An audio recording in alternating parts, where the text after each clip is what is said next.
Hello बच्चों, let us see the question. So question says the ionization constant of a certain weak acid is 10 power minus 4.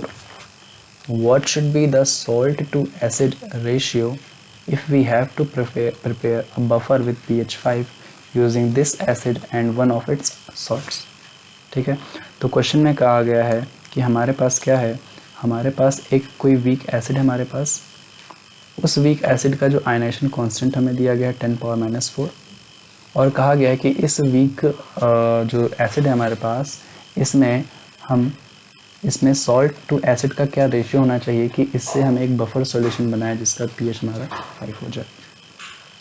तो क्या करेंगे, यहाँ पे हमको क्या दिया गया है, जो यहाँ पे आयनाइजेशन कांस्टेंट दिया गया है वीक एसिड का, तो जो आयनाइजेशन कांस्टेंट होता है एसिड का उसको हम Kb से लिखते हैं. दैट इज़ हमारे पास क्या है 10 पावर माइनस 4 है.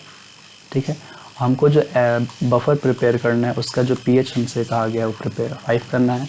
और हमसे क्या पूछा गया है, सॉल्ट टू एसिड का जो रेशियो है, सॉल्ट टू एसिड का जो रेशियो है वो हमसे पूछा गया है. तो अगर हम देखें बफर सॉल्यूशंस के लिए जो पीएच होता है वो हम हेंडरसन इक्वेशन से निकालते हैं. हेंडरसन इक्वेशन अगर हम देखें यहाँ पे, तो हेंडरसन इक्वेशन के अकॉर्डिंग जो पीएच होती है बफर सॉल्यूशन की वो क्या होती है, this is equal to minus log K B plus log concentration of salt upon concentration of acid. ठीक है, यहाँ से हमको जो पीएच पता है वो पीएच की वैल्यू 5 हमको दी गई है, is equals to log K B की वैल्यू हमने देखा कि 10 पावर माइनस 4 दी गई है, plus log concentration of salt upon concentration of acid. ये हमको फाइंड ही करना है, तो ये एज इट इज़ रहेगा. अब इसको जब सॉल्व करेंगे तो यहाँ से क्या हो जाएगा, 5 इज इक्वल्स टू, यहाँ पे लॉग की प्रॉपर्टी क्या होती है कि क्या होता है, log m power n is equals to n log m हो जाता है.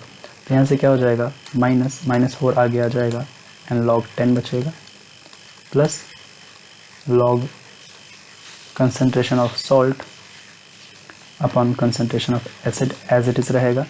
इसको जब फर्दर सॉल्व करेंगे तो यहाँ से क्या हो जाएगा, 5 is equals to minus plus हो जाएगा, 4 बचेगा, लॉग 10 की वैल्यू 1 हो जाएगी, plus log concentration of salt upon concentration of acid. Okay, 4 इधर दूसरी तरफ भेज देंगे, ट्रांसफ़र कर देंगे तो 1 हो जाएगा. तो दिस इम्प्लाइज यहाँ से हमको मिलेगा log concentration of salt upon concentration of acid is equals to 1. यहाँ अगर हम क्या करें, दोनों साइड में एंटी लॉग ले लें या फिर सीधे लॉग को इधर ट्रांसफ़र कर दें, तो क्या हो जाएगा यहाँ पे कि concentration of salt upon concentration of acid will be equal to 10 raise to the power 1, 10 की पावर 1 हो जाएगी. क्या होता है यहाँ पे प्रॉपर्टी, अगर हमारे पास क्या है log 10 is equals to x है, तो यहाँ से क्या हो जाएगा 10 विल बी इक्वल टू, या यहाँ पे मैं ऐसा लिखूँ log p बेस 10. ठीक है, log की बेस तो वैसे भी 10 ही होती है, वैसे p क्या हो जाएगा, p will be equal to 10 power x. ये प्रॉपर्टी मैंने यहाँ पे यूज़ की है.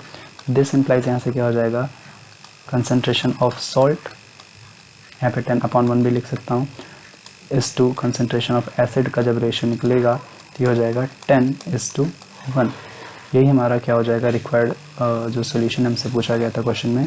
तो अगर ऑप्शन को देखें तो ऑप्शन जो बी हमारा वो मैच करेगा, ऑप्शन बी इस क्वेश्चन के लिए करेक्ट आंसर हो जाएगा. I hope you understand this solution very well. Best of luck. Thank you.